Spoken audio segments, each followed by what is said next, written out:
Hola, muy buenas noches.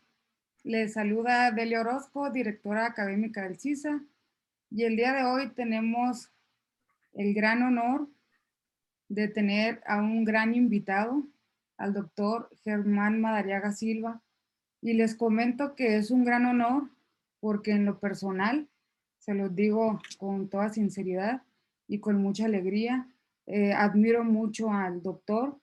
El doctor fue mi maestro cuando yo era estudiante de maestría y a partir de ese día fui su fiel seguidora y su fiel admiradora.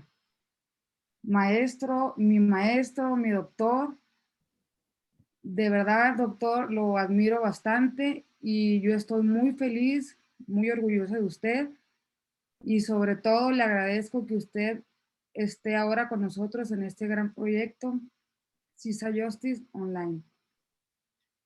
Para los que ustedes, para los que ustedes no conocen al doctor, que sería muy poco probable que no lo conozcan, me voy a permitir leerles una breve síntesis curricular y les comento que es muy breve porque tiene un extenso currículum el doctor. Es de ahí la admiración que surge de mi persona hacia el doctor. Les comento un poco. Es licenciado en Psicología Educativa y orientador vocacional. También es licenciado en Imputados y Menores Infractores.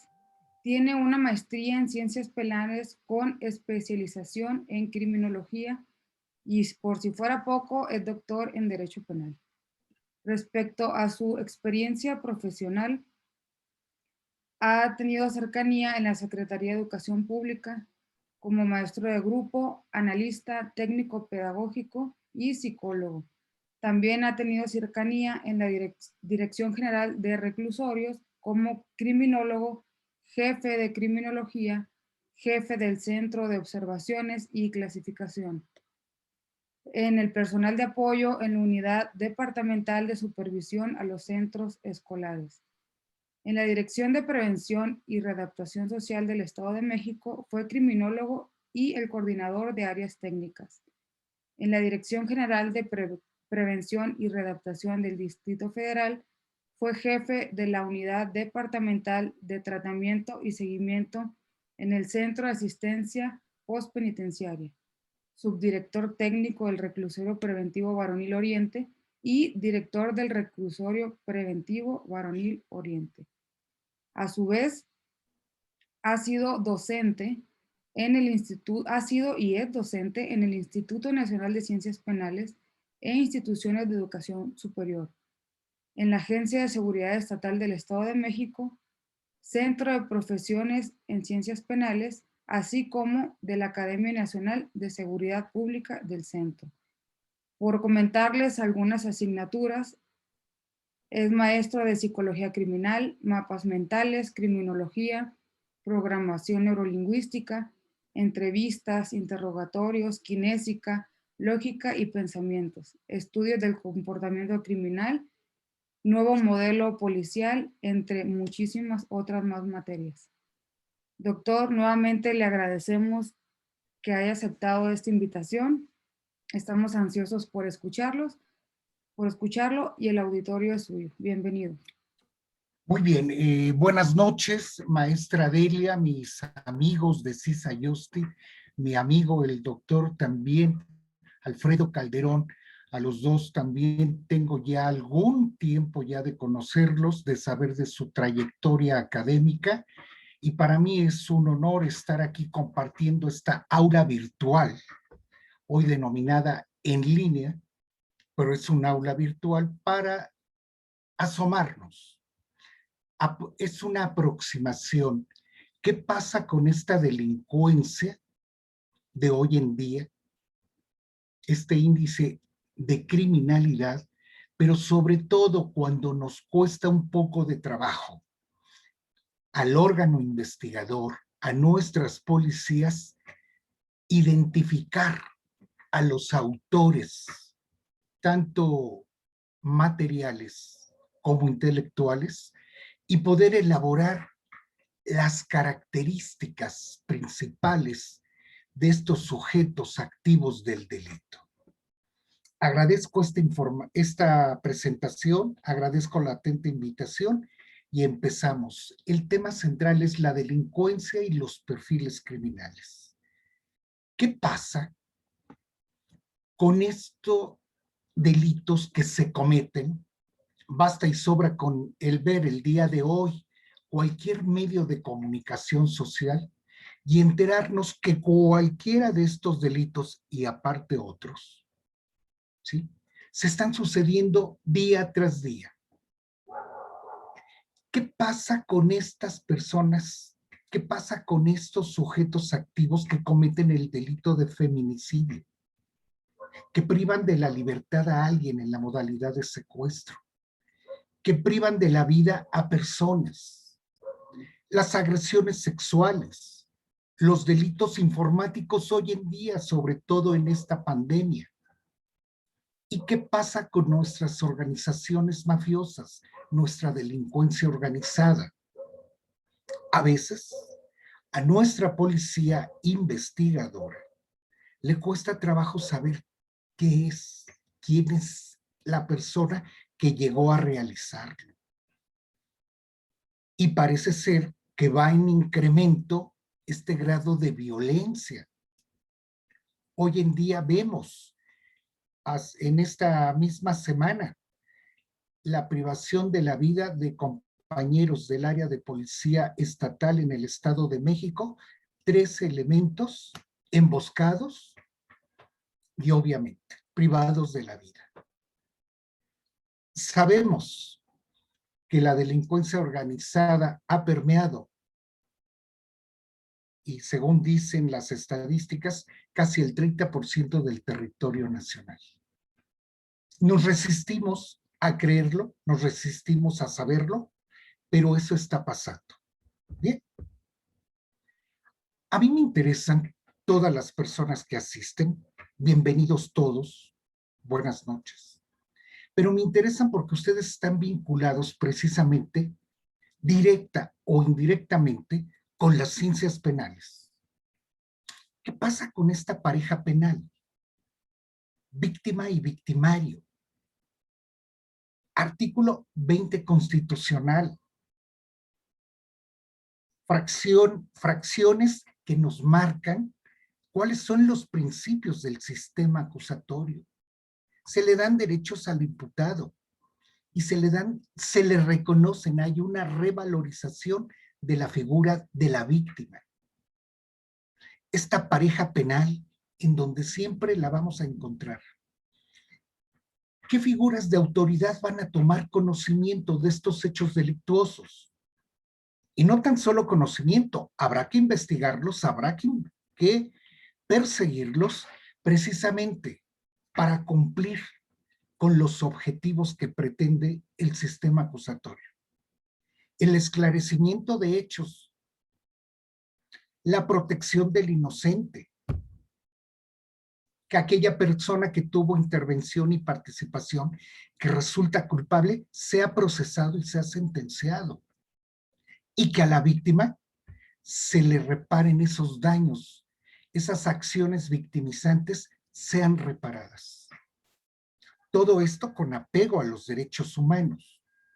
Pues van a tomar conocimiento de estos hechos nuestros 3 niveles de gobierno.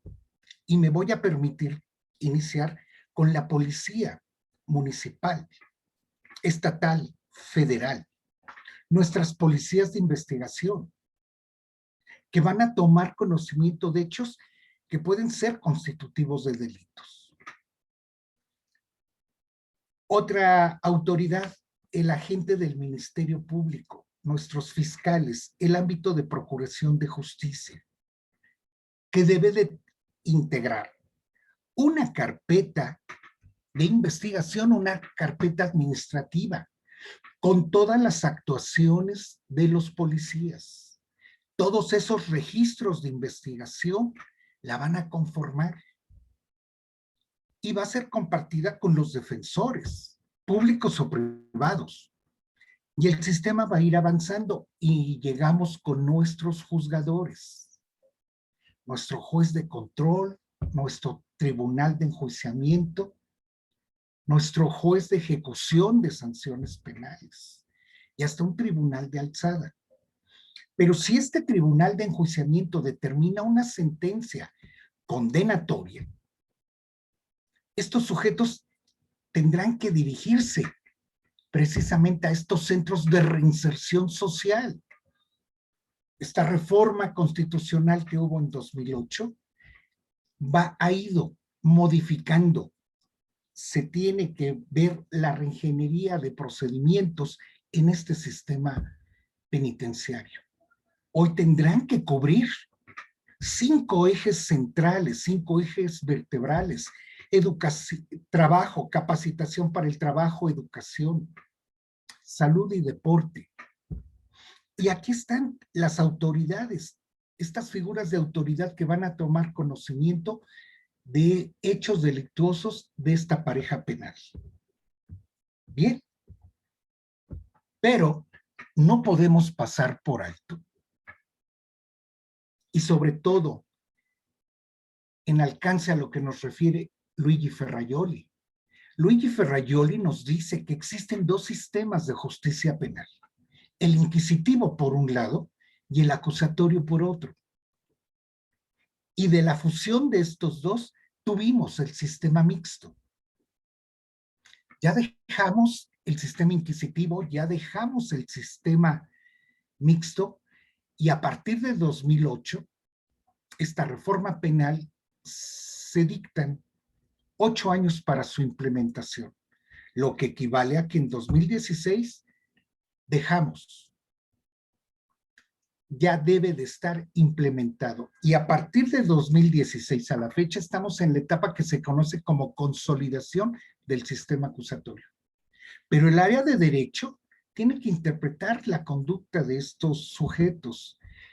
Y esta interpretación, esta explicación de la conducta del hombre delincuente, con 3 grandes componentes. Y aquí sí me voy a permitir hacer, construyendo una pirámide de conocimiento. Tendremos que ver aspectos criminológicos, psicológicos, sociológicos, y nos incluimos en la metodología para elaborar un perfil criminal. Pero sí debemos dejar sentadas las bases para poder accesar. No podemos llegar directamente a lo que es la elaboración, la construcción de un perfil criminal. Bien, continuamos. Observen. Hechos sucedidos en la alcaldía de Iztapalapa.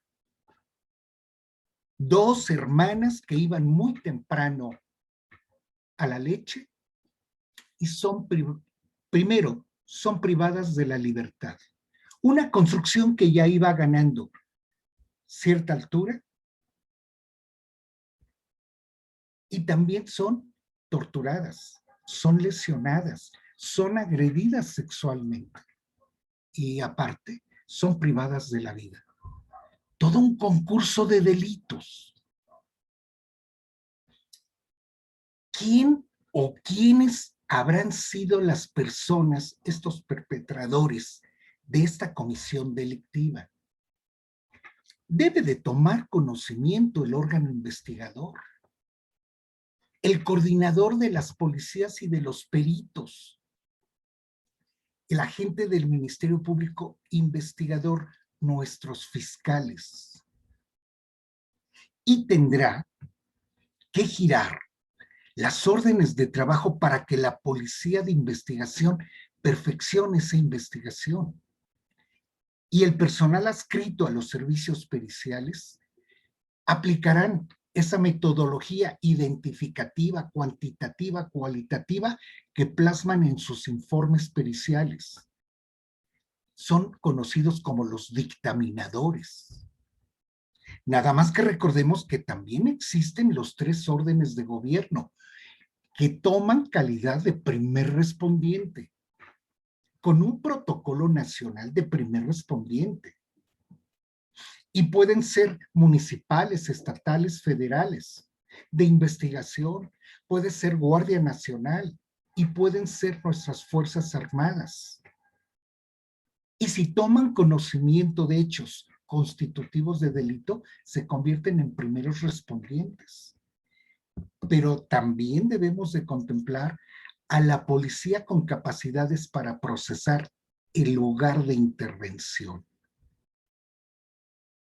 Aquí está el órgano investigador. Todos tienen una característica: investigar. Obviamente deben de poner en juego, ¿sí?, el método científico. Primer supuesto del método científico: la observación. Planteamiento del problema. ¿Qué fue lo que hubo en esta imagen de dos hermanas agredidas, privadas de la vida? Y sobre todo la estructuración, la elaboración de hipótesis. ¿Qué fue? Pues habrá que determinarlo aquí. Los perfiladores se encuentran en el área de servicios periciales. Para ser perfilador en Estados Unidos, se requiere el antecedente académico de haber cursado medicina y tener la especialidad en psiquiatría para ser perfilador. Cabe mencionar, los conocimientos que yo tengo es que aquí no tenemos perfiladores. Ha habido intentos no formalizados en lo que ahora se conoce como Fiscalía General de la Ciudad de México, en donde el área de servicios periciales y sobre todo el área de psicología empieza a hacer esa producción de perfiles. Cabe mencionar que no es oficial, es extraoficial, pero ya hay los primeros intentos. ¿Qué se requiere? Que haya estos psiquiatras forenses para poder permear la mente de estos perpetradores, de estos delincuentes. Lugar de intervención. También estoy hablando con la terminología que implica la consolidación del sistema acusatorio. Lugar de intervención. Los lugares que tradicionalmente hemos conocido como lugar de los hechos, el lugar en donde se suscitan las acciones, los delitos. O puede ser el lugar del hallazgo, en donde se encontró el cuerpo de la víctima, la caja fuerte, el vehículo, algún objeto. Estos dos lugares tradicionales hoy en día se determinan. Hay antecedentes para poderlo hacer. El acuerdo A009 de 2015, en donde en aquel tiempo la Procuraduría General de la República decidía que era lugar de intervención. Luego entonces abarca lugar de intervención estos dos lugares tradicionales. Bien, se conforma el órgano investigador. El coordinador de las policías y de los servicios periciales es el que va a determinar qué actuaciones, qué diligencias para esclarecer hechos delictivos. También es un investigador y obviamente su policía de investigación también. Y todas las actuaciones quedan por escrito en esos registros de investigación que van a conformar y van a integrar la carpeta de investigación. Pero también se está pidiendo que hoy nuestros policías sean unos policías científicos. Y aquí sí debe de haber una situación que debe de quedar patente. Ver cualquiera, observar nosotros y ellos también. Y no se diga de nuestros científicos, de nuestros dictaminadores, toda el área de los servicios periciales, en donde encontramos peritos profesionales y técnicos, aquellos expertos en ciencia, arte o oficio que van a plasmar en su informe toda la experiencia y toda la expertise que tienen y van a dar un dictamen. Pero no podemos olvidar también a nuestro primer respondiente y sobre todo nuestro policía con capacidades para procesar. Y con esas investigaciones que se realizan, se tiene que fortalecer esa investigación y sobre todo esclarecer los hechos delictuosos. Hay un autor español contemporáneo, criminólogo, por cierto, que lo he leído y me parece una persona que hace una aproximación en su definición de lo que es criminología. Para él la criminología, ¿sí?, esta ciencia interdisciplinaria que se encarga de el delito, del sujeto activo, del delincuente, revalora él a la víctima, ¿eh? Y sobre todo se cuestiona ese control social de esa conducta desviada socialmente. Para Antonio García Pablos de Molina, la criminología se aboca a estos objetos de estudio, 4 grandes objetos. Bien, ¿por qué estoy utilizando la criminología? Porque los abordajes actuales de la criminología tienen que dirigirse al delito como una categoría jurídica, esa conducta típica, antijurídica, culpable, punible. Lo antisocial, esa categoría biológica y psicológica. Tiene que abordarlo también con la desviación social. Es una categoría social. Y el conflicto, este conflicto social, esta categoría cultural. Y también en esa comisión delictiva, obviamente hay una violación flagrante a los derechos humanos de la sociedad, una categoría humanista. Y una cuestión criminal, una categoría construccionista. Estos son los abordajes actuales de la criminología, pero no para ahí. También el sello distintivo, la característica especial es la violencia, una categoría interdisciplinaria. Y sabemos que las comisiones delictivas producen daño social. Una categoría victimológica. Por eso hoy en día tenemos consagrados en el artículo 20, en el apartado C, los derechos de la víctima. Se revalora. Siempre había sido olvidada. Hay una ley general de víctimas, en donde también se revalora y existen estas comisiones, comisión ejecutiva de atención a víctimas o las comisiones estatales de atención a víctimas a nivel nacional. Porque hay un daño. Y sí debemos de ver, por ejemplo, con la imagen que proyecté de las hermanas, que el proceso de victimización no para. Una clasificación básica de víctimas, víctimas primarias, las hermanas que fueron privadas de la vida. Pero es como efecto de círculos concéntricos. También daña a la familia. Víctima secundaria. Y también una víctima terciaria, la misma sociedad. Por eso,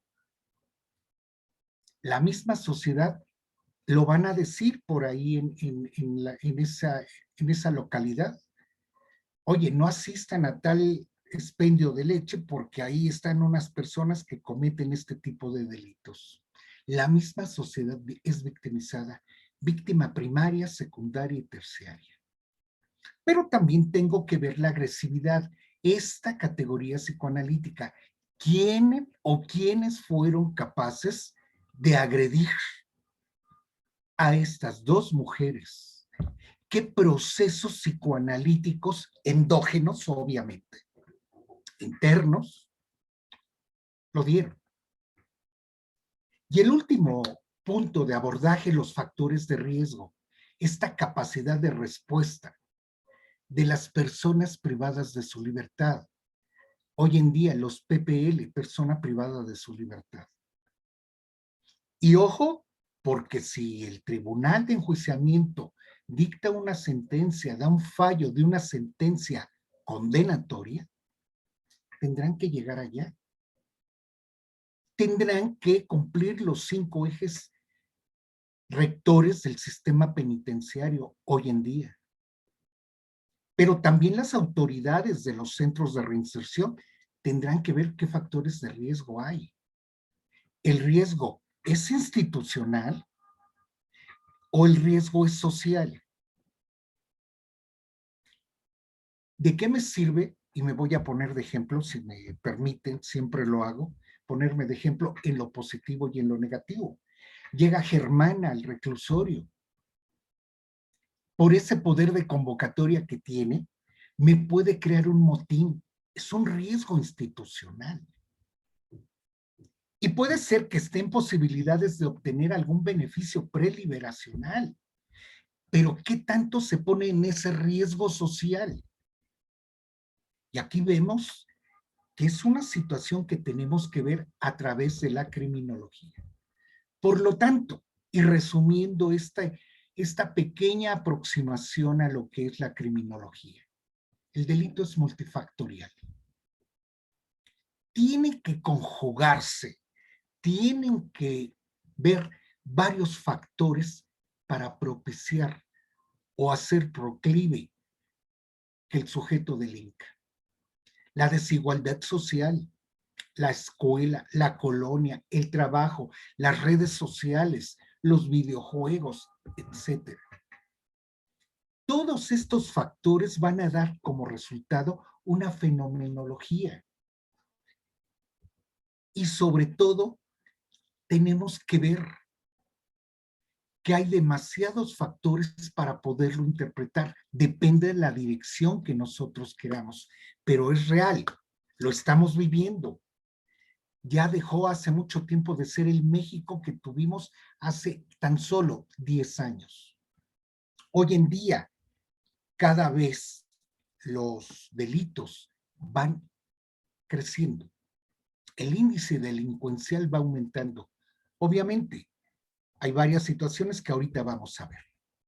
Bien, pero para nosotros, ¿para qué nos van a servir estos niveles de interpretación criminológica? Como dicen los muchachos hoy en día, hay niveles y habrá que verlo así. Precisamente esa interpretación conductual del delito le compete al proceso. Obviamente, hay hechos delictuosos.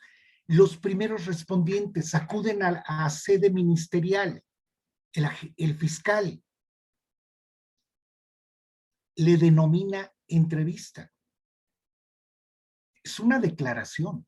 Lo que le importa es a qué hora, en dónde, cuándo, cómo, qué le quitaron, cómo lo lesionaron, para encuadrarlo.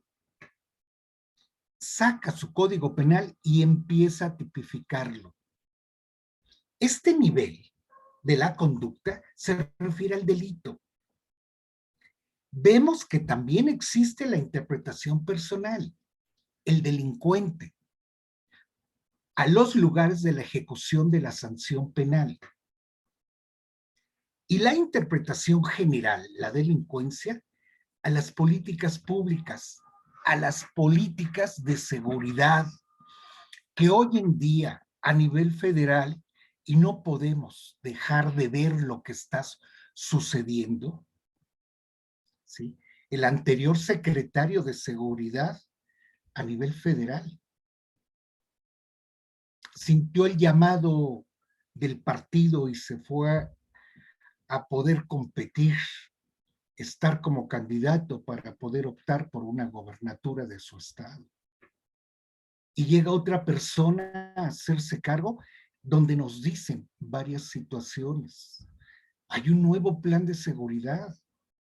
Luego entonces, ese es uno de los graves problemas de México.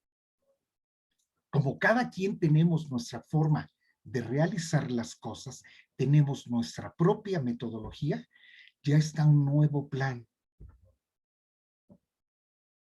Y hace poco se dio una entrevista con un integrante de la Mara Romana, avecindados allá en el sureste mexicano, donde tienen órdenes de presentación el líder. Y fue recibido aquí con la secretaria de Seguridad a nivel federal. Oye, si tiene órdenes de aprehensión, pues que le den cumplimiento, pero yo no lo puedo entrevistar porque quedó en entredicho. ¿Qué quiere decir? Que aquí ahorita México, muchachos, presenta esta situación en donde sí debemos de estar observando y viendo qué está sucediendo a nuestro alrededor. Bien, el siguiente nivel, el tipo de persona que es, el tipo delincuencial, qué calidad delincuencial tiene.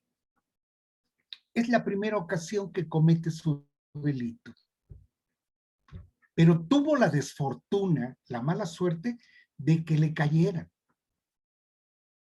y llega a conocimiento de la autoridad, porque bien pudo haber tenido suerte y que nadie se enterara de que no hubiera la denuncia, etcétera.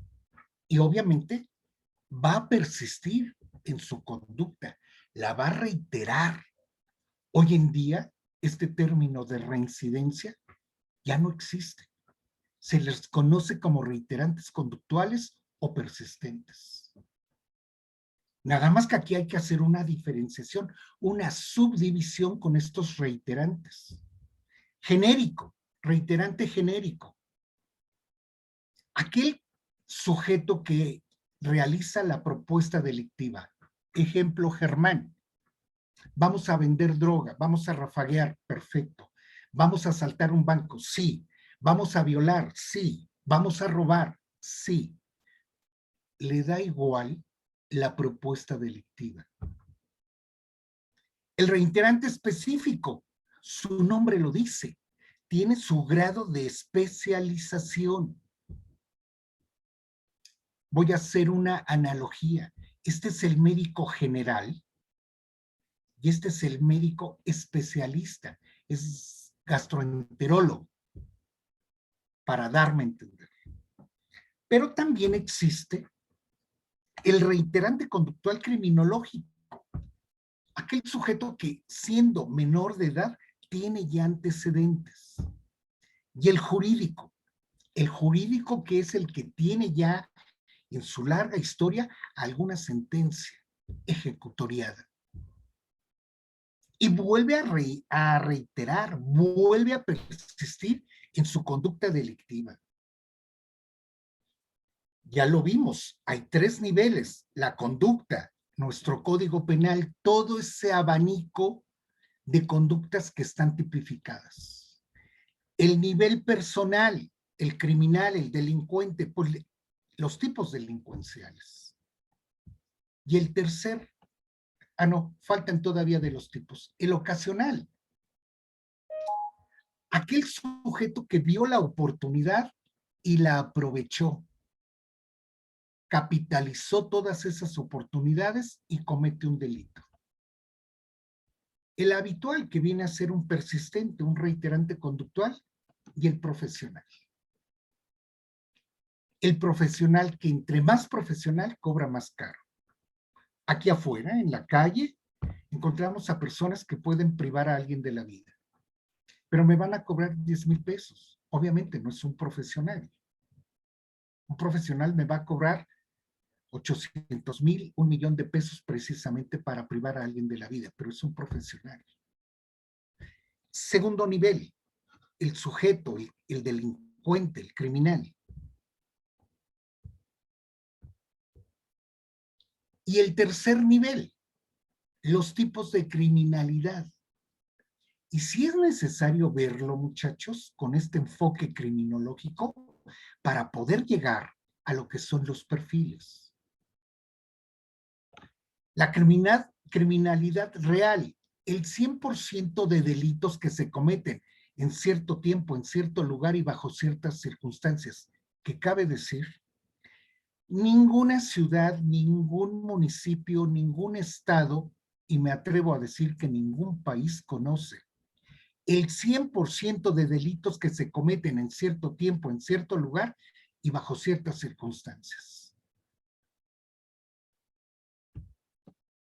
La criminalidad oficial o aparente, la que llega a conocimiento obviamente de nuestras autoridades.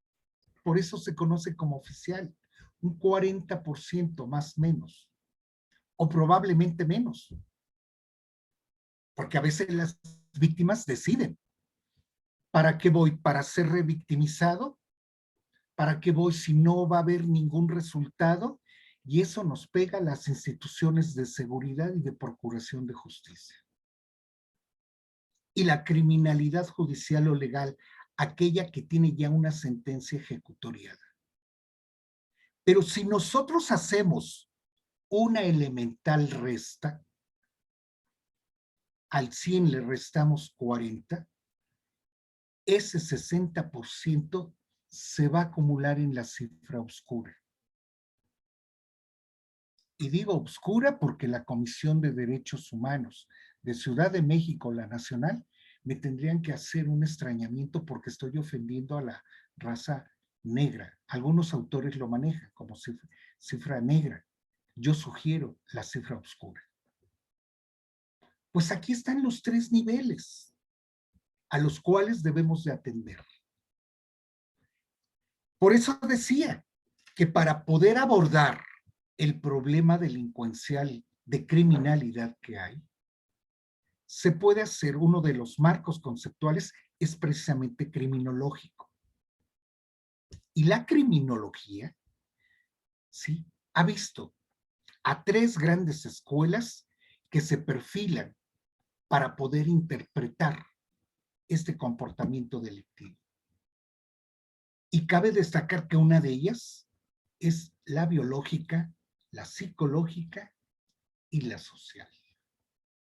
Por eso se dice que el ser humano es un ente biopsicosocial. Y el hombre delincuente, esta persona con comportamiento delictivo, también lo va a presentar. Nos vamos a analizar la postura biológica. Esta postura que, por cierto, es endógena, es interna, nadie la puede ver, la cual persigue la localización en el organismo del sujeto, algún mal funcionamiento de algún sistema o subsistema. Un factor que me permita diferenciar y explicar la conducta delictiva. Esa conducta criminal que puede deberse como consecuencia de alguna patología, de algún de disfunción o algún trastorno orgánico. Sistemas que nos integran a todos por generalidad, el sistema nervioso central, el digestivo, el reproductor, el inmunológico, el músculo esquelético, todos los que me quieran decir. Pero la postura actual con esta dirección biológica es la aparición del sistema límbico, muchachos. Y aquí sí quiero ser muy claro para tratar de entender por todo lo que regula y observen. El sistema límbico, estas estructuras cerebrales, ¿sí?, conformadas por el tálamo, hipotálamo y la glándula, van a regular las respuestas fisiológicas de todos nosotros. El hambre, el frío, las regula el sistema límbico. Regula también las emociones. Las emociones en el ser humano. La alegría, el enojo. Voy a plantear un caso hipotético. Si yo el día de hoy me hubiera trasladado a algún lugar fuera de la Ciudad de México y me espera mi esposa hasta el día de mañana, porque hoy tuve que dar esta aproximación de los perfiles, y me encuentro, vamos a poner por caso, en Oaxaca, y me espera hasta mañana, pero como termino hoy cerca de las 10 de la noche, bueno, pues tomo el avión, sale a las 11, llego a Ciudad de México y le doy la sorpresa a mi esposa. pero quien se lleva la sorpresa soy yo. Encuentro a mi esposa en un encuentro amoroso con otra persona, pero tengo en casa un arma de fuego. Mi sistema límbico no alcanzó a procesar esa escena y a los dos los privo de la vida. Un crimen cometido en un estado de emoción violenta. Y es el sistema límbico quien está regulando todas las emociones, ¿eh?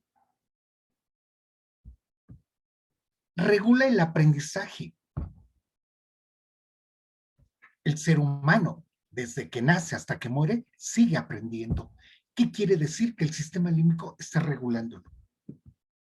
Regula la conducta, porque habemos personas sociales o personas que practicamos y realizamos conductas sociales.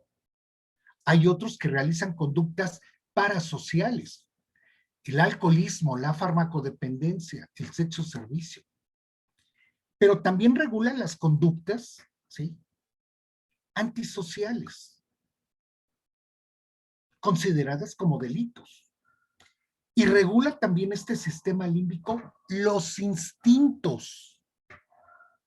Tal vez esta podría ser la explicación para los agresores sexuales. Aquellas personas que les cuesta trabajo controlar esos instintos. ¿Qué quiere decir? Que su sistema límbico no está funcionando. Hoy dieron a conocer una noticia de un sujeto violador serial en las noticias de en la mañana.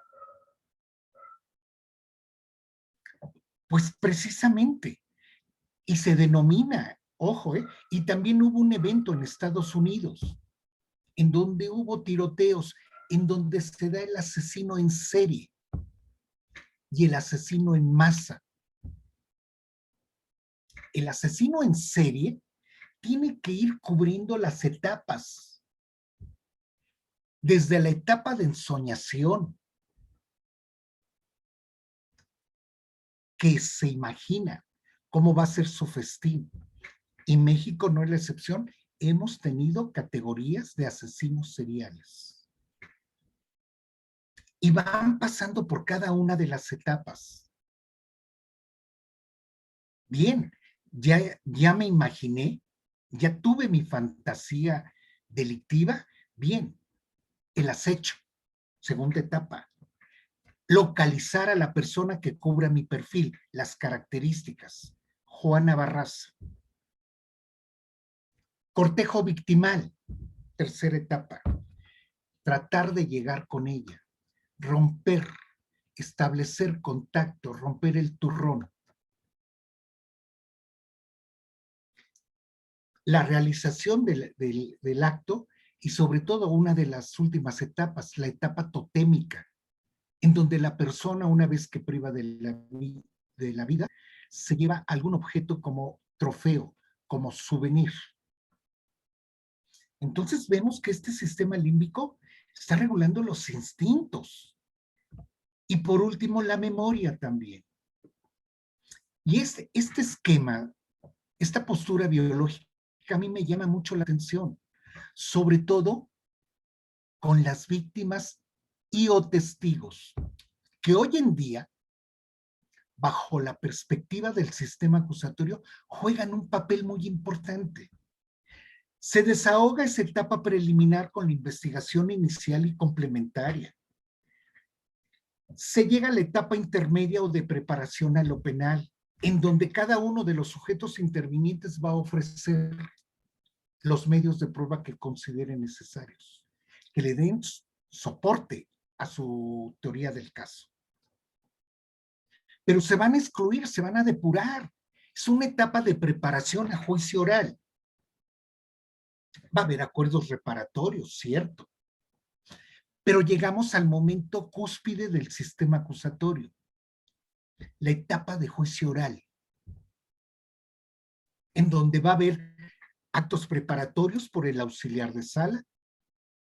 El juez va a pedirle a la fiscalía que presente sus alegatos de apertura, ¿sí?, en donde va a estar su teoría del caso.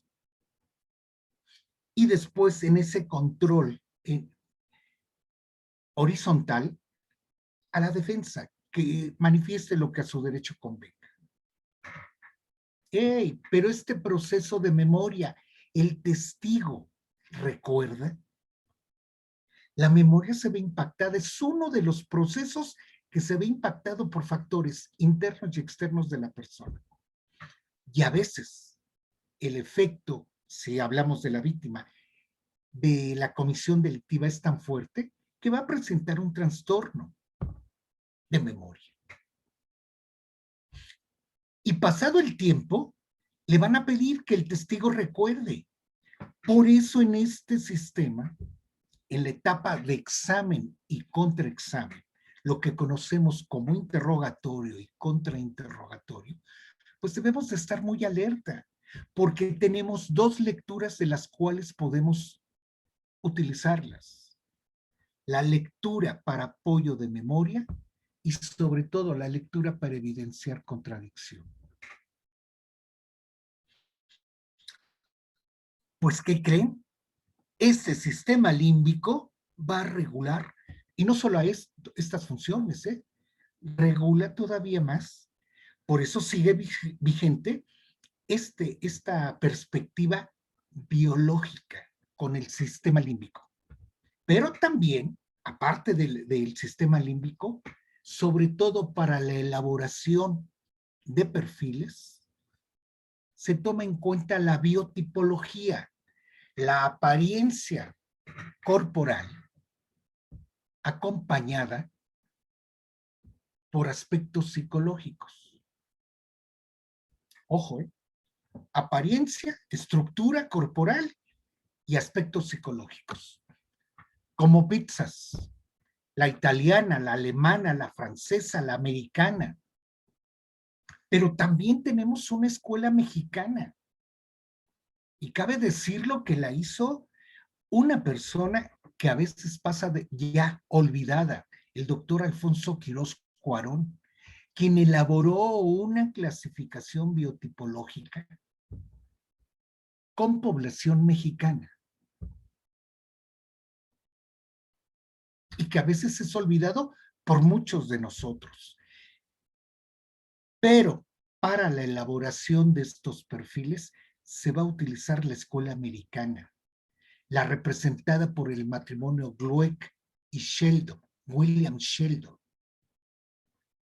Todas estas escuelas biotipológicas van a servir, pero la escuela americana es la que se va a considerar para lo que nosotros queremos. Cuerpo, apariencia, el endomorfo, cavidad visceral desarrollada, gusta de comer bien, busca las comodidades, es sociable. Apariencia redonda. Esta biotipología le asigna el tipo endomorfo. Los gorditos. La tipología de William Sheldon. El mesomorfo. Esta persona atlética, equilibrada, desarrollo de huesos y de músculos, agresivo, brusco, resistente, busca el triunfo. Y la tercera aspecto corporal, el ectomorfo, esa constitución alargada, extremidades alargadas, constitución esbelta, los flacos, los delgados. Tres tipos corporales que se utilizan en la elaboración precisamente de los perfiles criminales bajo la luz de la escuela biotipológica americana.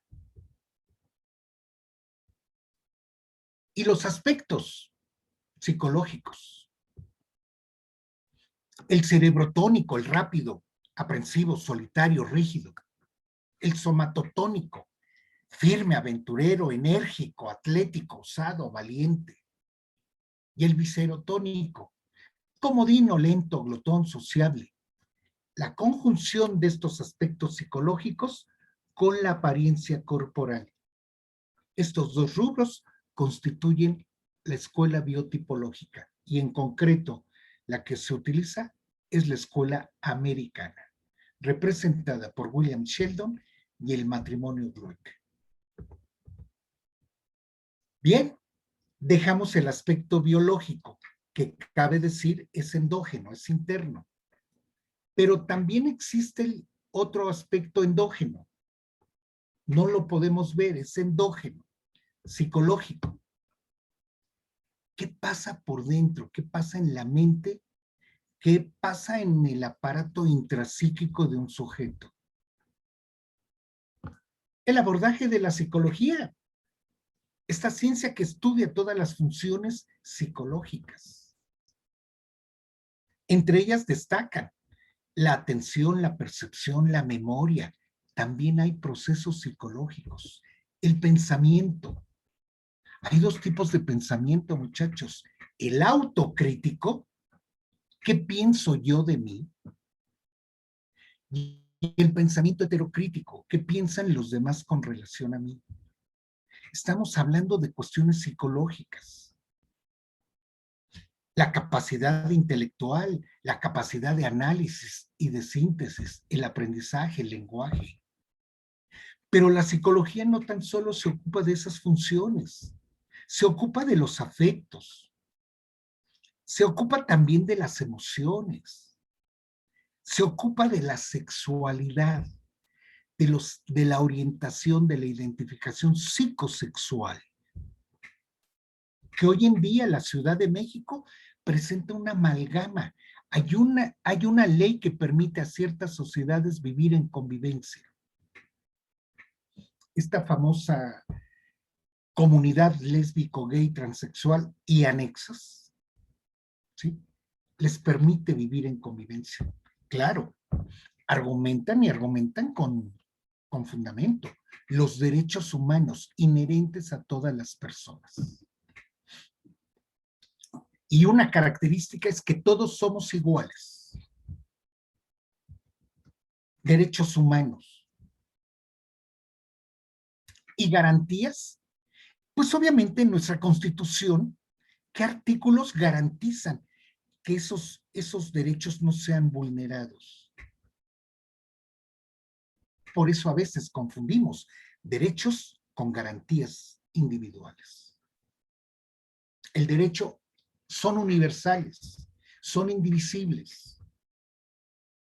Hay interdependencia en ellos. Y esa situación de seguridad, de garantía, la encontramos plasmada en nuestra Constitución. Hoy en día, esta comunidad hace gala de esas garantías y de esos derechos humanos. Por eso hoy en día puede haber parejas, familias homoparentales. Hoy dos hombres se pueden casar, incluso pueden adoptar a menores. O puede haber también parejas lesbo-maternales y pueden adoptar a menores de edad. ¿Cuál va a ser el resultado dentro de 5 o 10 años con estos niños, con estas familias, con estas parejas que ya están en todos lados? No lo sabemos. Y ojo, no quiero decir que esté bien o que esté mal. Son situaciones que se viven y que psicológicamente tienen que ver con la orientación psicosexual. Y la sociedad mexicana se ha ido aperturando, ha ido ampliando ese horizonte. Incluso ya estamos en la modernidad, ya hubo una propuesta y fue, ¿sí?, avalada en lo general, se van a lo particular, la regulación del uso de cannabis. Psicológicamente, ¿qué hay? Nos hacen ver varias situaciones donde la industria se vería beneficiada y que el uso de cannabis con efectos lúdicos lo tengamos. Excelente, si es para situaciones lúdicas, cada quien va a determinar, es un derecho, la libertad a pensar como quiera uno. Pero ¿qué pasa viendo la televisión Cuando vemos que ahora la modalidad, los robos, ¿sí?, con violencia en los transportes colectivos. Y obviamente estos sujetos, algunos van intoxicados. Alguna sustancia psicoactiva que obviamente para sentirse con las ganas que se requieren, con la fibra, como ellos dicen, que se requiere, hay conductas parasociales y abanican con el arma y se les han ido disparos, un disparo de arma de fuego casi a boca de jarro. Pues es obvio, la comisión delictiva. Hoy no hay seguridad como la teníamos. Cada vez ha ido avanzando. Pues la psicología tiene que ver con esta orientación psicosexual, tiene que ver con las etapas de desarrollo humano, con la conducta delictiva, social, con la personalidad, con la vocación, con el trabajo. Es más, la psicología está en todos los fenómenos sociales. Segunda postura. Y aquí cabe mencionar, hay un tronco común, conocido como psicología general, con escuelas que la representan y con áreas de especialización. Me voy a la psicología jurídica, integrada, conformada por la psicología forense y la psicología criminal. Por ámbitos de competencia, cada una tiene su lugar. La psicología forense auxilia en el momento de la procuración de justicia. Vuelvo a recalcarlo. Los compañeros psicólogos adscritos al área de servicios periciales. Se les conoce con ese nombre, psicología forense. Van a aplicar esos conocimientos de psicología para conocer, para saber la realidad anímica de quien ha cometido un delito. ¿Qué motivaciones tuvo? Para el caso, las fotografías de estas dos hermanas que fueron agredidas. ¿Qué capacidades presenta? Y sobre todo a detectar el modus operandi, que lo vamos a ver, el modus operandi. Pues los psicólogos forenses están adscritos al ámbito de procuración de justicia, en los servicios periciales. Por eso decimos, los perfiladores pertenecen al área de servicios periciales. En Estados Unidos se pide que sean psiquiatras. Y para ser psiquiatras allá y acá, se requiere un antecedente académico, haber cursado medicina. Y la psicología criminal. Los psicólogos que trabajan en los centros de reinserción social van a estudiar el comportamiento. Son los psicólogos que están en reclusorios. Tienen que ver qué situaciones conductuales son expresión de su vida interior y anterior y se está reflejando. Deben de estudiar todo el actuar de que tiene relación con su vida delincuencial. Luego, entonces, esta psicología jurídica está en el ámbito de la psicología forense, en el ámbito de la procuración de justicia y la psicología criminal en los centros de reinserción. ¿Qué pretende esta psicología criminal? Averiguar qué induce a un sujeto a delinquir. ¿Qué pretende esta psicología forense? ¿Qué significa para él esa conducta? ¿Por qué la idea de castigo no les causa temor? Y los hace renunciar a esas conductas criminales. Sabemos, hay códigos que marcan 50 años por homicidio. Y si hoy revisamos en la noche cualquier noticiero, vamos a ver que hubo personas que privaron de la vida a otros. Ya vemos que no solamente es la cuestión que marque de penalidad los años, está haciendo falta otra cuestión. Por eso se implementó el sistema acusatorio, despresurizar los centros de reinserción social, que no todos los casos llegaran a juicio oral, que hubiera salidas alternas, que hubiera mecanismos de solución de conflictos para componer, para arreglar el conflicto penal. Y con eso despresurizar los centros. Y ok, ahorita hay programas socioeducativos dentro de los centros. Se dejó de utilizar aquella famosa readaptación, hoy es reinserción. El sujeto se debe de comprometer durante su estancia y su permanencia en los centros, ¿qué es lo que va a hacer él? Bien, pero nosotros estamos viendo que esa agresividad ha existido y sigue estando en todas las culturas. Es más, la agresividad aquí, vamos a hacer una pequeña clasificación. La agresividad es una respuesta adaptativa. La agresividad es una forma de resolver las dificultades que se me presentan. Por eso, actualmente, y ya tiene algunos años manejándose, la agresividad en dos sentidos. La negativa, como son todos los actos delictivos que nosotros hemos visto, y la agresividad positiva. ¿Qué quiere decir agresividad positiva? Las gentes proactivas, aquellas que logran anticipar. Ejemplo, estoy en una oficina de gobierno. Llegó mi secretaria o mi secretario, ¿sí? Y ya hubo un comunicado donde están pidiendo la tarjeta informativa del caso que se vio en esta noche. Un agresivo positivo es aquel que ya hizo la tarjeta informativa y cuando llego yo me dice, nos solicitaron el informe. Me permití hacer ya la tarjeta, aquí está, revísela y fírmela para poderla enviar. Eso es un agresivo positivo. Nada más que cabe mencionar, la agresividad es innata. La traigo conmigo. La traigo en el equipo de fábrica con el que fui dotado.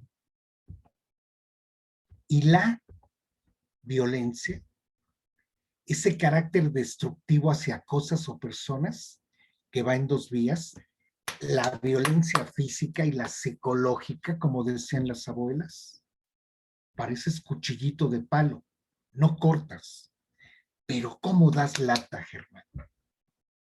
La violencia es adquirida. Son dos aspectos, la agresividad y la violencia que hoy la vivimos. La violencia es algo con lo que estamos padeciendo. ¿Y qué causa la violencia? La violencia la adquirimos desde el nacimiento. Es un aprendizaje a través de la observación. Los hijos ven el comportamiento de padres y de hermanos.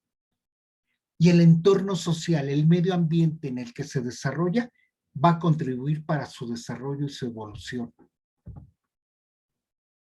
Los hijos aprenden a solucionar los conflictos de acuerdo como los resuelven los mayores. Y ojo con esta premisa, ¿eh? Por eso ahorita tenemos una crisis de valores. Y nosotros estamos educando con el ejemplo. Ahorita nos ven nuestros hijos, oye, está tomando un curso, va a hablar Germán, está viendo. Saben que el papá, que la mamá llegó de trabajar, le interesó el tema y se metió a verlo. Y estamos preparándonos, obvio, después de que ellos ya terminaron las tareas que tenían que hacer, porque ahora los papás sí se ven involucrados en las cuestiones académicas de los hijos. Parece ser que por ahí hay una noticia de que el próximo año escolar, si las condiciones sanitarias lo permiten, se podrá regresar a clases presenciales. Hablo de los niños.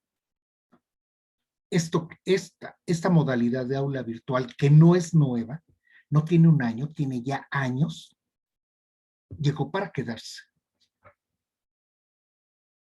Así lo veo.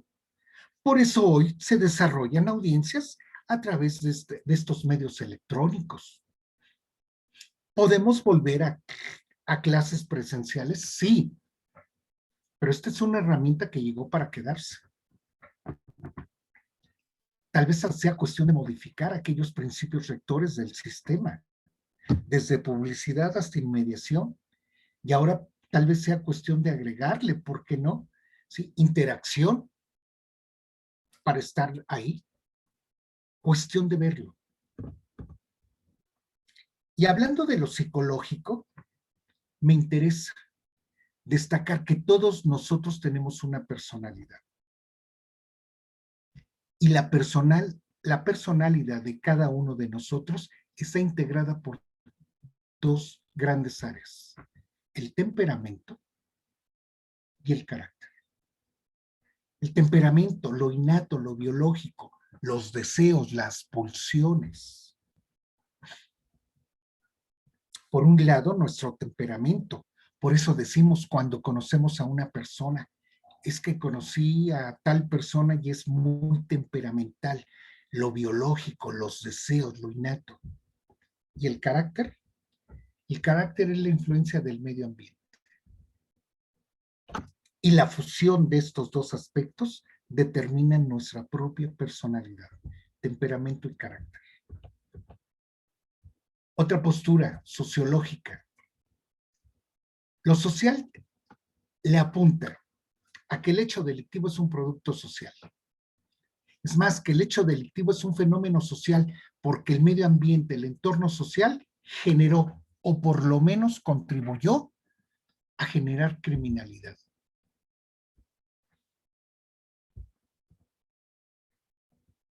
Y obviamente, en esta sociedad moderna, tenemos que ver cómo está funcionando socialmente. Hoy nos marcan y que debemos de cultivar el narcisismo, el éxito personal. Y algunos, cuando no pueden acceder a esas metas sociales, se frustran, se irritan, se desmoralizan. Otros se evaden con conductas parasociales. ¿Qué quiere decir? Que nuestros muchachos, nuestros adolescentes, ya no distinguen entre el bien y el mal. Los controles sociales y personales desaparecen. Las familias se descomponen. Existe un caldo de cultivo para jóvenes desconectados con los modelos sociales positivos. ¿Y qué hacen? Recurren a la violencia. Y esto va generando el aspecto biopsicosocial, va a ir estructurando una personalidad. Lo que Emilio Durkheim dijo, la anomia, tal vez sea uno de los sociólogos que expliquen qué está pasando ahorita. ¿Qué quiere decir anomia? Que los valores sociales desaparecen, cambian por otros. Hay ausencia de normas, hay desorganización social. Se desmoronan los principios culturales, las reglas morales, las normas sociales. Hoy en día hay una anomia que se presenta por ese cambio cultural y nuestros jóvenes ven que los valores que fueron para uno valederos, para ellos actualmente ya no tienen ninguna significación. Por eso aparecen en esta postura sociológica, hablo de 13, hay más, 3 teorías. La asociación diferencial. Ojo, se asocia con personas de mal comportamiento. Llega a la conducta criminal por asociarse a normas culturales desfavorables.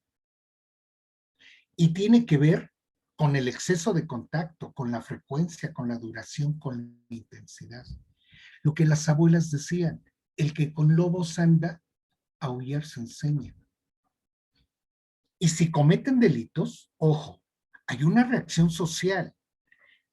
Los excluimos, que se vayan al reclusorio, al centro de reinserción social. Y ellos allá se incluyen. Es muy curioso este fenómeno que hay. Y se asocian diferencialmente, conviven ahí, Tengo una sentencia de 10 años. Aplica la asociación diferencial. Sabemos que ahí hay una diversidad de personas con diferentes delitos y con diferentes personalidades. La teoría de la subcultura. Dentro de una sociedad hay ciertos grupos con ciertas normas y ciertas costumbres. Hacen sus propias reglas. Hubo un tiempo en el que se denominó las famosas tribus urbanas. Criminológicamente hablando, no tienen ninguna significación. Se llaman subculturas, porque dentro de una sociedad como la nuestra hay grupos, por ejemplo, los hippies, los reggaetoneros, los emocionales, los góticos, tienen los menonitas, tienen sus propias reglas, se llaman subculturas. Y por último, la teoría del etiquetamiento. Está en lo social y sobre todo se criminaliza. Es el momento de aplicar la etiqueta de desviado cuando nos referimos a los muchachos que se reúnen en las esquinas. Les ponemos una etiqueta. Y si tenemos hijos y me dicen, voy a estar en la esquina, ya te vas a ir con esos vagos, con esos malvivientes, y empezamos a etiquetar.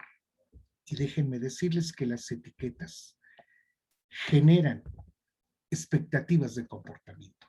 Por eso, en nuestra sociedad se da una criminalidad violenta. Los delincuentes violentos, los asesinos en serie y en masa. Hablé de las etapas por donde pasa el asesino serial. Y los asesinos en masa en un solo evento, privar de la vida a 10, 12, 15, 20 personas, regularmente con arma larga. Y después se autovictimizan ellos mismos. El asesino en serie no atenta contra él. Trastornos de personalidad, sobre todo el antisocial. Aquel sujeto que no presenta sentimientos ni remordimientos, se rige por el momento del placer.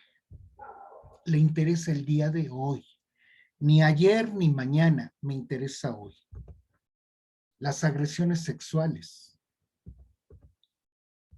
la violencia intrafamiliar, la delincuencia femenina, y tenemos representantes, ese perfil de la mujer delincuente, ¿en qué delitos va a participar?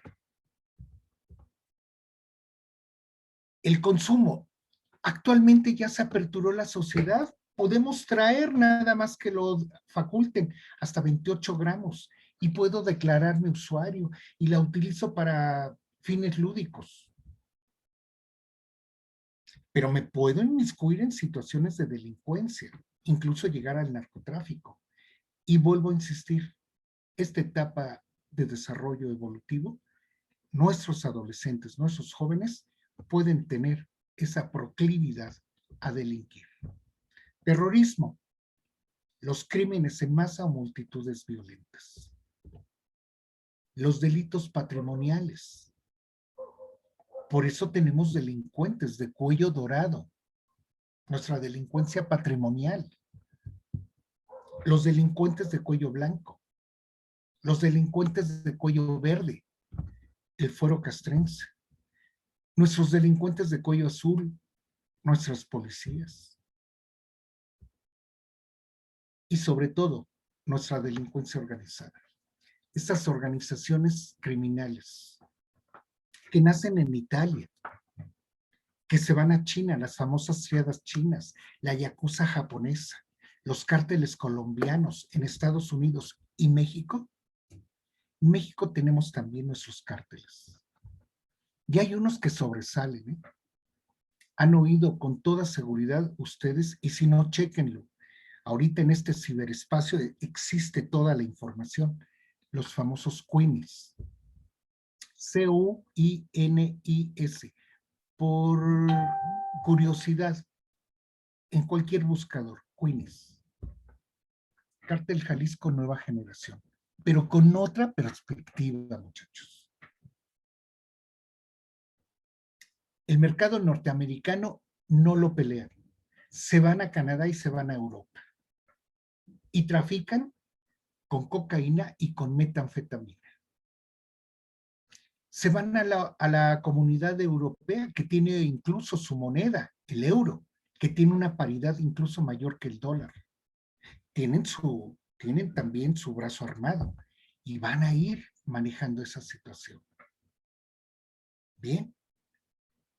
A estos sujetos hay que abordarlos biopsicosocialmente. Hay que ver qué calidad delincuencial tiene para ir elaborando un perfil. Y también habrá que aplicar las técnicas de investigación criminal. Una regla básica de investigación criminal. La regla MOM. La primera M se refiere al móvil, el motivo, el disparador de la conducta delictiva.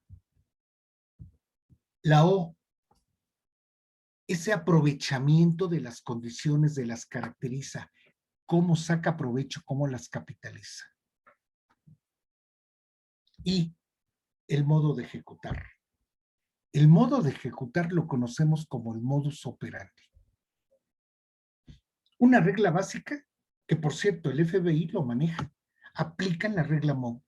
Y sugerencia, muchachos, ustedes también aplíquenla si están en este ámbito de investigación policial. ¿Cuál fue el motivo? ¿Qué oportunidades? ¿Y cómo ejecutó? Este sistema lo debemos de relacionar con probables de la comisión delictiva para determinar móviles, oportunidades y modus operandi. Regla básica. Y entramos ya por último a esta última parte, la delincuencia, los perfiles criminales.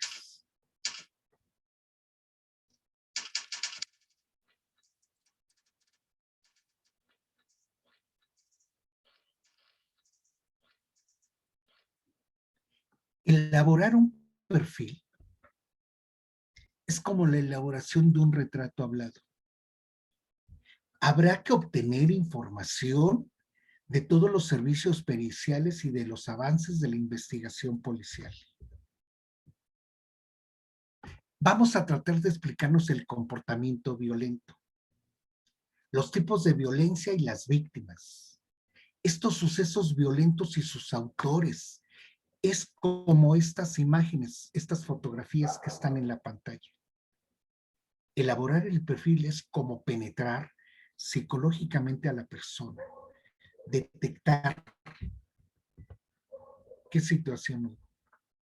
Por lo tanto, los perfiles criminales es un método que va a representar utilidad para conocer a los probables responsables de hechos violentos.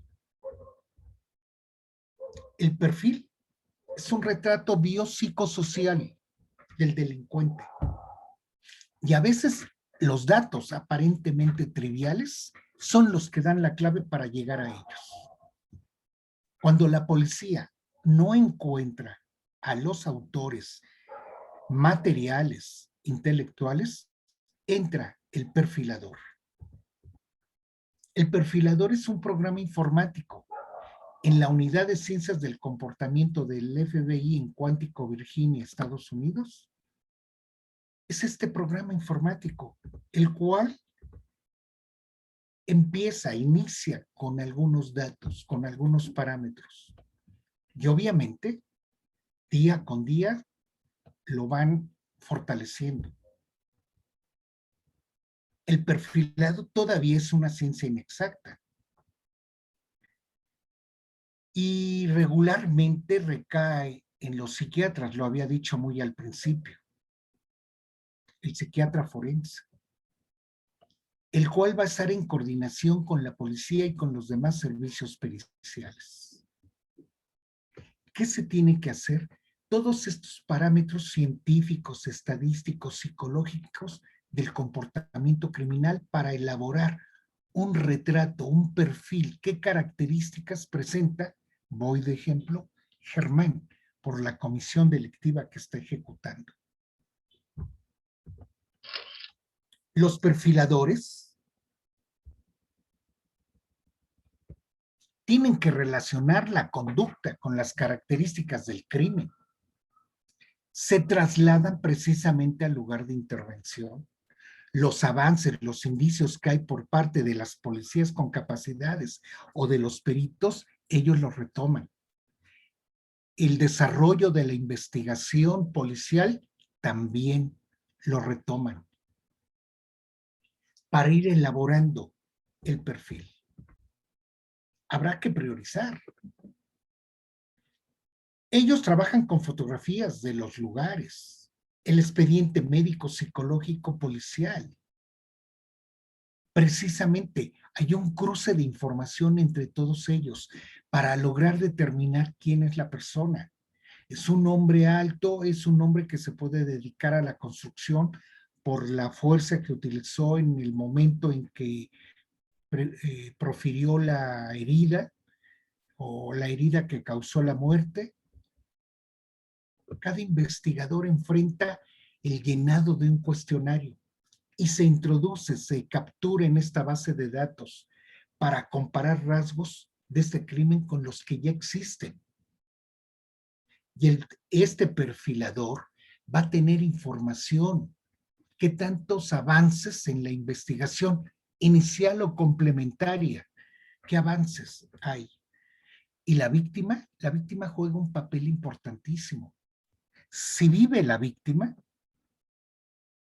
va a decir las características del agresor, quién fue. Y si muere, también se puede aplicar la autopsia psicológica. Y es válido el término autopsia psicológica. Una serie de parámetros para recabar toda la información personal, de gustos, de aficiones, de amistades, de escuela, todo el currículum de la víctima porque falleció. Y de las primeras situaciones que debe de considerar el perfilador es saber cómo es su modo de ejecutar, lo que conocemos como modus operandi. El sujeto presenta un modus operandi organizado, aquel que prepara, que anticipa, que ejecuta incluso limpiamente y que nos cuesta trabajo por la organización que presentó. La policía no da con quién pudo haber sido. Y la contraparte, el desorganizado, el que dice inguesu, como salga, el improvisado. Dos modus operandi grandes. ¿Qué características va a presentar? Ojo, estamos hablando de los organizados, dos grandes modelos. ¿Qué características va a presentar? Varias de estas. Antecedentes penales, ausencia del padre, puede tener carrera delictiva, uso de algunos estupefacientes, vive en compañía, poco sociable, viaja. Su calidad de organizado le permite premeditar, anticipar, preparar, planear.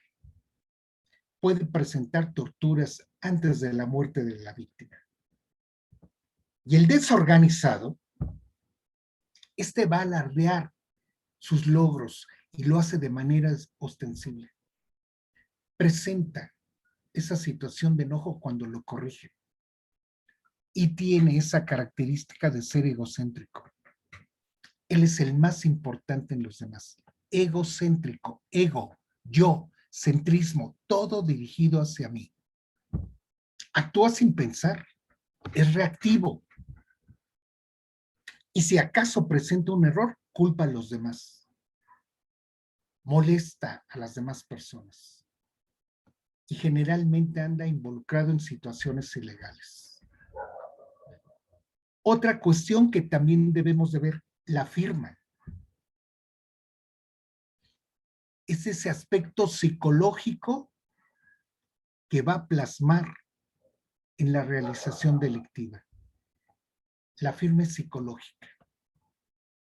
Luego, entonces, elaborar un perfil conlleva a un retrato: edad, sexo, raza, estado civil, coeficiente, currículum laboral, rasgos de personalidad, aficiones, aspecto físico, si puede regresar al lugar, si vive cerca, si vive lejos, qué conexiones con la víctima, qué motivo, qué oportunidades. Eso es elaborar un perfil. Y hablando de perfil, les comparto una metodología para la elaboración. 4 grandes rubros: escena del crimen, perfil geográfico, modus operandi firma y el aspecto victimológico. La escena del crimen es el lugar que esta persona eligió para, ejemplo, cometer un homicidio. Ojo, como las grandes películas, como las grandes obras de teatro, puede tener varias escenas. Pero lo más importante es detectar la escena principal. La escena principal la vamos a detectar porque es donde se da la agresión, es donde se da la muerte. Las demás escenas se consideran secundarias. Porque bien pudo haberse puesto de acuerdo telefónicamente: voy a pasar por ti. Y de ahí nos vamos a ir a un lugar.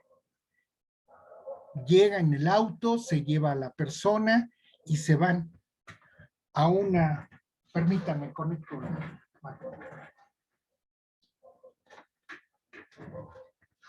Y se dirigen a un lugar apartado. Estando en el coche a esta hora, casi 10 de la noche, no va a pasar nadie por ahí. Y pueden tener relaciones. Y ella se puede molestar porque se percató de que no utilizó un preservativo. Y le hace una amenaza: si salgo embarazada, te denuncio por violación. Eso puede desatar, puede ser el motivo, el móvil. ¿Sí? Y si tiene un arma, poder atentar contra ella. Si vemos, son varias escenas. La principal puede ser el auto en donde le da muerte. Por lo tanto, hay que detectar cuál es la escena principal. De todas las escenas, esa es la escena del crimen. Perfil geográfico. Por perfil geográfico es el lugar en donde se mueve el sujeto. Tiene los puntos geográficos, el terreno en el que actúa, su base de operaciones. Y en la actualidad está vulnerada la zona de riesgo, ¿sí? Esa zona de riesgo es donde él no se puede presentar, no puede cometer el delito. Es una zona en la cual él no se va a sentir seguro, es una zona de riesgo. Pero sabe perfectamente cuáles son los sentidos de la calle, cómo es la colonia, ¿sí? ¿Cuál es la casa? ¿Cuál es la calle? ¿Cuál es su barrio? ¿Cuál es su colonia? ¿Cómo es la ciudad? Y perfil geográfico no solamente los asesinos, los delincuentes, hasta nosotros tenemos perfil geográfico.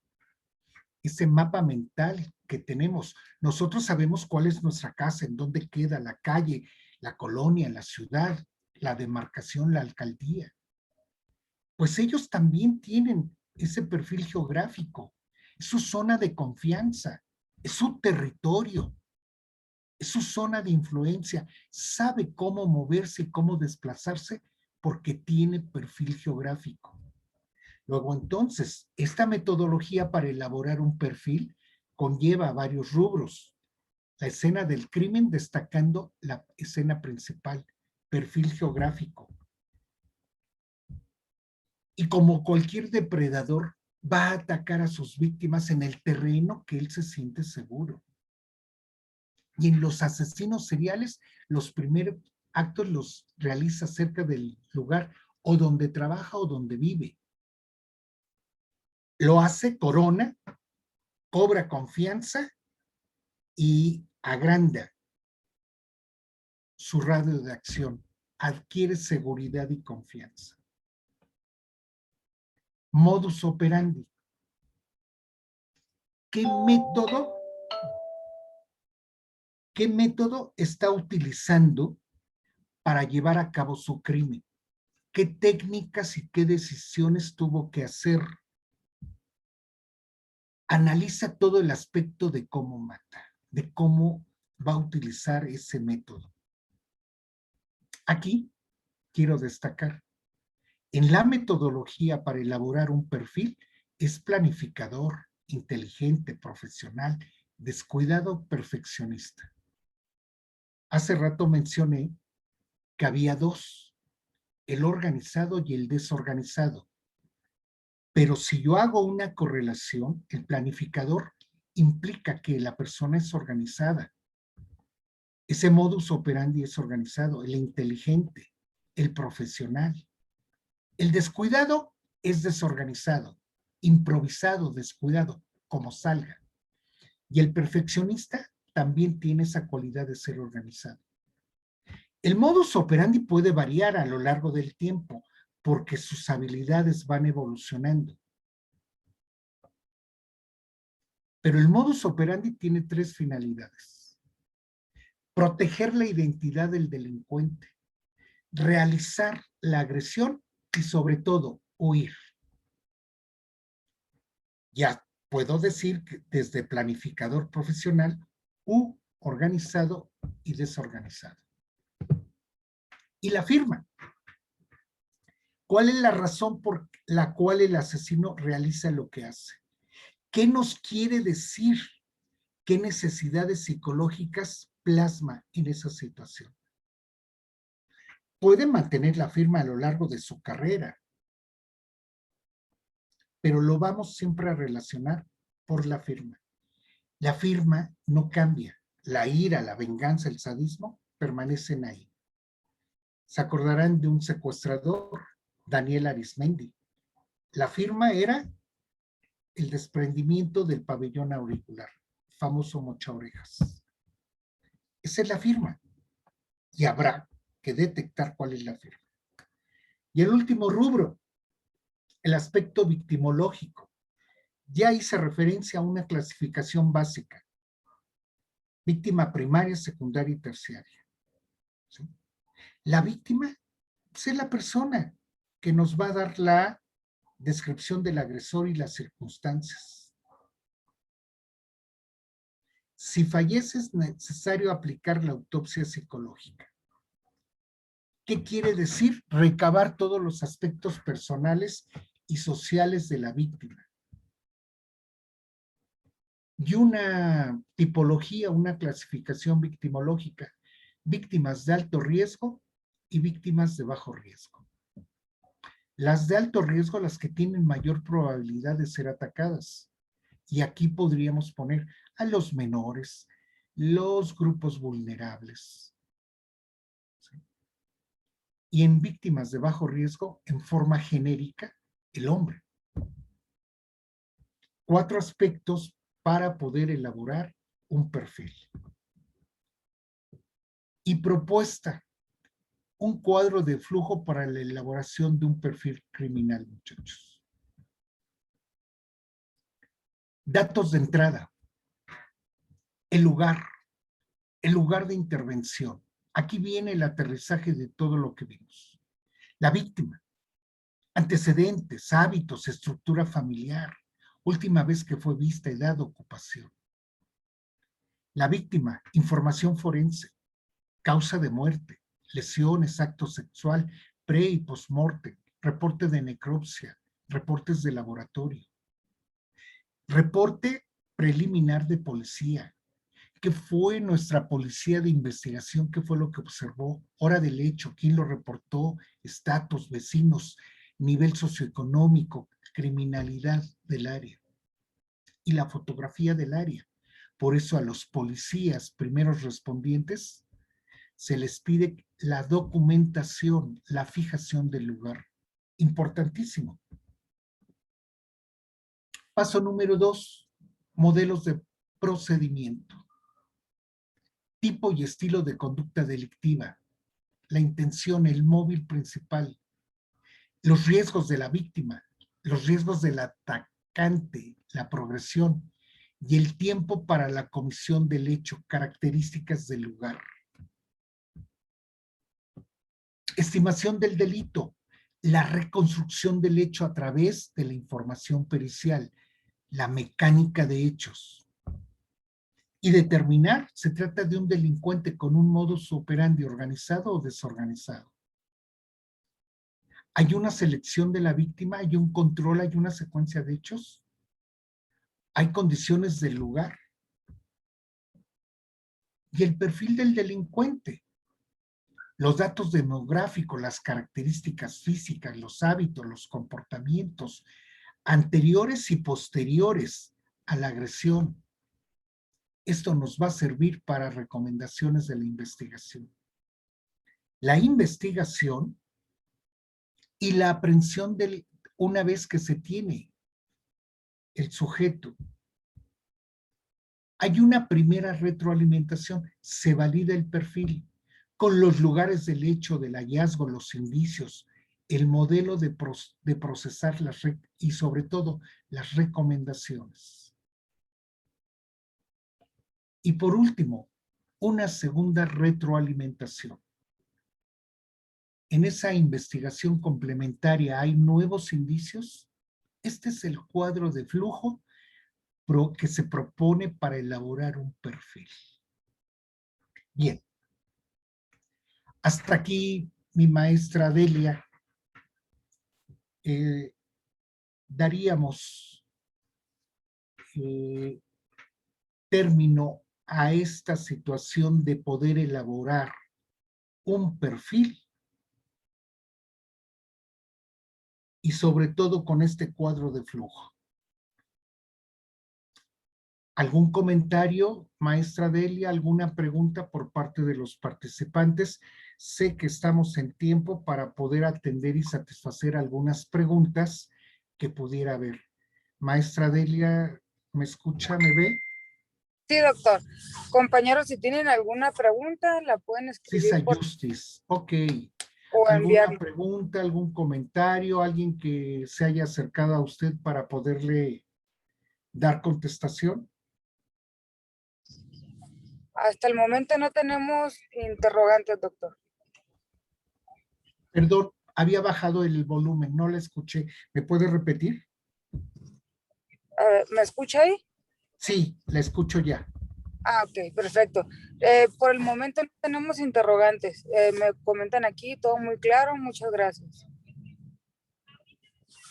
Ok, muy bien. Igual me envían mensajes por Facebook con la misma situación, que todo muy claro, excelente explicación y agradecen la participación. Bien. Pues entonces en este caso, obviamente me pongo a través de Cisa Justice, me pongo a la disposición de todos los participantes y si acaso requirieran alguna información, tendría que ser a través de CISA, precisamente para poder dar contestación a toda esta situación y que no hubiera ninguna duda. ¿Hay bibliografía? Claro que la hay, porque esa puede ser una de las primeras preguntas que pudiera haber. Y si no, también les voy a proporcionar, creo que tenemos chat, si no me equivoco. Sí, doctor, puede escribir por el chat de aquí de... Les proporciono mi dirección de correo a efecto de que me canalicen las preguntas o los apoyos que pudieran ustedes necesitar. De igual forma, comentarles que este correo a las personas que nos ven por vía Facebook se va a copiar y pegar para que puedan formularle las preguntas al doctor posteriormente. Ok. Lo estoy poniendo en el chat, muchachos, gemadariagasilva, @yahoo.com.mx. Y por ahí alcanzo a ver que Marco Antonio Ramírez nos dice, pero si el acusado está enfermo, hey, no hay enfermedad, es trastorno. Y no es Lombrosio, es César Lombroso. ¿Y cómo lo podemos reinsertar a la sociedad? Ok, Probablemente sea el sistema límbico, pero eso no tenemos forma de comprobarlo y probarlo. Tendríamos que hacer ese análisis precisamente para ver cuál de los factores está interviniendo, incidiendo para poder tomar una determinación. ¿Sí? Bueno, de todas maneras me pongo a sus órdenes con ese correo personal gemadariagasilva@yahoo.com.mx para que ustedes nos digan qué requerimientos tienen. Pues agradezco a mis amigos de CISA Justice, maestra Delia, maestro Alfredo, gracias por la invitación para participar. Gracias a ustedes también, muchachos, por el tiempo, por la disposición de estar aquí en este par de horas y quedo a sus órdenes. Bonita noche para todos. Doctor, nuevamente muchas gracias por participar con nosotros, aceptarnos esta invitación. Muy agradecidos con usted en nombre propio, en nombre de todo el equipo CISA y en nombre del director general, Alfredo Calderón. Tenemos aquí varios mensajes de sus alumnos de agradecimiento y de felicitaciones que por supuesto le haremos llegar también por otros medios. Muy bien, le agradezco. Muchas gracias, que pasen linda noche y nos vemos hasta la próxima. Igualmente, hasta luego. Adiós.